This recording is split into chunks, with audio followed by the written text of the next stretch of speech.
ഇതാണ് ഹിന്ദുവിന്റെ സ്ഥാപനം ഹിന്ദു ഭരിക്കണമെന്ന് പറയുന്നത്. മുസ്ലിമിന്റെ സ്ഥാപനം മുസ്ലിമിന് ഭരിക്കാമല്ലോ, ക്രിസ്ത്യാനിയുടെ സ്ഥാപനം ക്രിസ്ത്യാനിക്ക് ഭരിക്കാമല്ലോ. പിന്നെ എന്തിന് ഹിന്ദു എന്ന് പറയുന്ന ജന്തുവിന്റെ പുറത്ത് മാത്രം ഒരു സർക്കാർ കയറിയിരിക്കണം? ആരോഗ്യമന്ത്രി വീണ ജോർജ് അറിയാൻ, നിങ്ങൾ പന്നിയെ കത്തിക്കണ്ട, കോഴിയെ കത്തിക്കണ്ട, 6 മാസത്തിലേറെയായി ഈ ദുഷ്ട ഇവിടെ കിടക്കുന്നു. നിങ്ങളൊന്ന് നോക്കൂ. പിന്നെ എങ്ങനെ വരാതിരിക്കും മനുഷ്യന് അസുഖങ്ങൾ? ശംഭോ മഹാദേവ. ഓം നം ശിവായ. ഒരു ഭരണ സംവിധാനത്തിന്റെ ഇച്ഛാശക്തിയില്ലായ്മയും കെടുകാര്യസ്ഥതയുമാണ് ഈ കാണുന്നത്. കർക്കിടകം 1-ാം തീയതി ഇവിടെ ഭഗവാന്റെ ആറാട്ട് പെരിയാർ വന്ന് നടത്തിയതാണ് 4 മണിക്ക് വെളുപ്പിന്. അത് കഴിഞ്ഞ് 24 മണിക്കൂർ കഴിഞ്ഞപ്പോൾ ആ വെള്ളം ഇറങ്ങി. ആ എക്കലാണ് നിങ്ങൾ ഈ കാണുന്ന കൂട്ടിവെച്ചേക്കുന്നത്. ഇത് പരസ്പര സഹായമുള്ള ഇവിടുത്തെ സർക്കാർ. ഇത് വെറും ഹിന്ദുക്കളുടെ മാത്രം പ്രശ്നമല്ല, പൊതുജനങ്ങളുടെ പ്രശ്നമാണ്. ഇന്നേക്ക് 9 ദിവസമായി.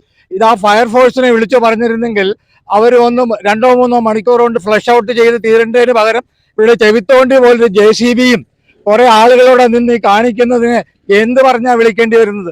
ഇത് പ്രതികരണ ശേഷിയില്ലാത്ത ജനങ്ങൾ ഇതിനപ്പുറം അനുഭവിക്കേണ്ടി വരും. ഇന്നേക്ക് ദിവസം 9ആയി.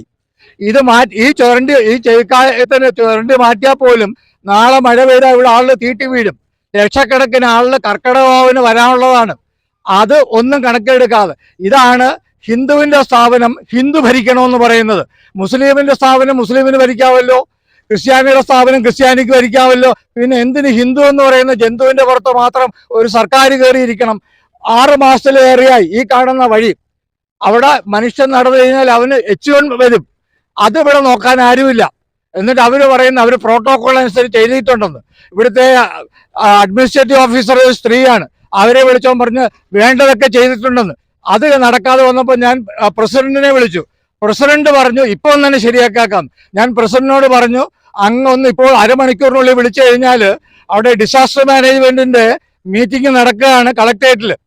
ഒന്ന് വിളിച്ചു പറഞ്ഞു കഴിഞ്ഞാൽ എല്ലാ ഭരണ സംവിധാനത്തോടെ ചേർന്നിട്ട് ഫയർഫോഴ്സിന്റെ ആ ടാങ്കർ വന്ന് വെള്ളം പമ്പ് ചെയ്ത് തിരിച്ച് പമ്പ് ഔട്ട് ചെയ്ത് കഴിഞ്ഞു കഴിഞ്ഞാൽ തീരുന്ന ഒരു 3-4 മണിക്കൂർ കൊണ്ട് തീരുന്ന പ്രശ്നമേ ഉള്ളൂ.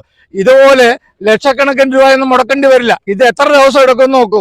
പ്രതികരണ ശേഷിയില്ലാത്ത ജനങ്ങളെ കൊണ്ട് ഉള്ള പ്രശ്നങ്ങളാണിത്. ഇത് നിങ്ങൾ അറിയുക.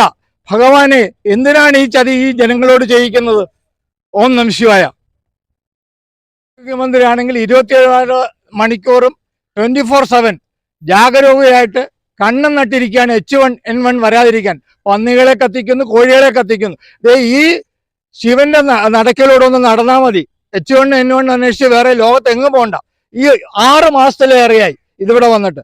ഞാൻ ഇവിടുത്തെ ചെയർമാനെ വിളിച്ചിരുന്നു. അദ്ദേഹം പറഞ്ഞത് ദേവസ്വം ബോർഡിൽ നിന്ന് ഒരു ഒറ്റ വാക്ക് പറഞ്ഞാൽ മതി, നമ്മൾ ഫയർഫോഴ്സുമായിട്ട് അറേഞ്ച് ചെയ്യാം, ഇത് ശരിയാക്കാമെന്ന്. ഈ ചെവി തോണ്ടി കൊണ്ട് ഇത് തോണ്ടി കഴിഞ്ഞാൽ തന്നെയും നാളെ മഴ പെയ്തു കഴിഞ്ഞാൽ വരുന്ന ഭക്തജനങ്ങൾ ഇവിടെ തീട്ടി വീഴും. അത് അസുഖങ്ങൾ ഉണ്ടാവും എന്നുള്ളതിന് ഒരു സംശയവും വേണ്ട.